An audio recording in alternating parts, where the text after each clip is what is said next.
जय Malhar news चॅनलच्या सर्व प्रेक्षकांना सपना चौधरीचा नमस्कार।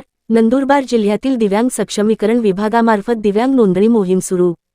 नंदुरबार जिल्हाधिकारी डॉक्टर मिताली सेठी यांच्या आदेशान्वये जिल्हा दिव्यांग सक्षमीकरण विभागामार्फत जिल्ह्यातील नंदुरबार, नवापूर, शहादा, तळोदा, अक्कलकोवा, अक्राणी या सर्व तालुक्यात दिव्यांग बंधू भगिनींचे गावांतर्गत नवीन दिव्यांग नोंदणी मोहीम सुरू करण्यात आली असून यात संपूर्ण जिल्ह्यातील 21 प्रकारच्या दिव्यांग बांधवांचे UDID कार्ड व प्रमाणपत्र काढण्याचे प्रमाण हे कमी असल्याने त्यांना दिव्यांग प्रमाणपत्र काढून देणे, तसेच ज्यांचे दिव्यांग कार्ड आहे त्यांचे सहाय्यक पोर्टलवर जोडणी करण्याचे काम सुरू आहे। सदर काम हे 31 मार्च 2026 पर्यंत पूर्ण करण्याचे आदेशित केले आहे।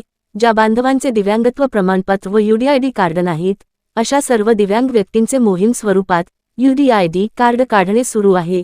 यासाठी दिव्यांग सक्षमीकरण अधिकारी तथा पालक अधिकारी नंदकिशोर सूर्यवंशी व राष्ट्रीय दिव्यांग विकास महासंघाचे राज्य उपाध्यक्ष शिवाजीराव मोरे, प्रहार दिव्यांग संघटनेच्या Shaila Patel, youth for job या संघटनेच्या प्रियंका पानपाटील तसेच दिव्यांग संघटनेचे पदाधिकारी, कार्यकर्ते, सर्वेक्षक युद्ध पातळीवर दिव्यांगांची नोंदणी करीत आहे। सपना चौधरी, जय मल्हार न्यूज, नंदुरबार।